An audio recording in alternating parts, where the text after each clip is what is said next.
À l'instar des autres pays membres des Nations Unies, la Guinée a célébré la journée internationale de yoga ce dimanche à Conakry. C'est à l'initiative du Premier ministre indien Narendra Modi que l'Assemblée générale de l'ONU a adopté en 2014 une résolution invitant à célébrer la journée du yoga et de faire connaître ses bienfaits. C'est pourquoi 177 nations se sont associées à cette initiative. En Guinée, cette journée est célébrée sous le signe Yoga for Harmony and Peace, autrement Yoga pour l'harmonie et la paix. Cette pratique, qui est une nouvelle discipline alliant le corps et l'esprit dans la recherche d'un bien-être corporel, est dirigée par un facilitateur.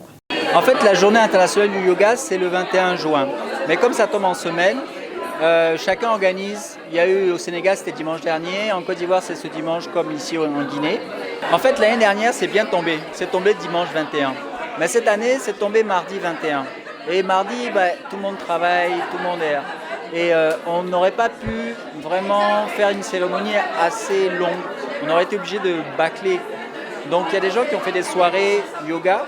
Mais, comme je disais tout à l'heure, on a attendu un dimanche pour qu'on puisse vraiment se retrouver et puis vraiment développer toutes les facettes du yoga, parce que ça touche tout le yoga, ça touche la nutrition, ça touche l'éducation, ça touche la santé, ça touche même l'habillement, c'est holistique.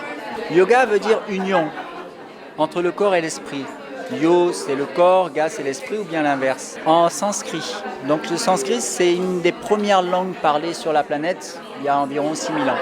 Cette cérémonie a réuni plusieurs yogis composés d'Africains, d'Européens, mais aussi Américains et Asiatiques. Tous habillés en mode yoga manifestent leurs sentiments. Les yogas, ça nous intéresse. Les pilotes doivent pratiquer les yogas. Nous sommes très enchantés qu'on a une nouvelle discipline où l'art de yoga s'installe en Guinée. Et on remercie infiniment Topaz et à la tête M. Ashok, les conciles de l'Inde, pour cet événement. Et nous souhaitons vraiment que ça continue et qu'on aura plein de cours. Et je vois beaucoup de frères guinéens qui sont intéressés à ces sports. Alors c'est une fierté qu'en Guinée, qu'on a une nouvelle discipline et un nouveau sport qui s'installe. Le yoga, c'est une bonne initiative parce que ça permet à l'homme de gérer bien ses sensations, son corps, et il lui donne une bonne forme, un bon état d'esprit aussi. Donc j'aimerais bien que le yoga soit amélioré en Guinée parce que c'est une bonne chose le yoga. Alors c'était vraiment très agréable, surtout pour une première fois, de découvrir justement le yoga. Et c'est la première fois que j'en faisais, donc c'était vraiment très intéressant. Le professeur était très bien, très bonne organisation, il nous a même remis des t-shirts. C'était un sentiment très positif en général. Je ne suis pas déçue, je reviendrai l'année prochaine.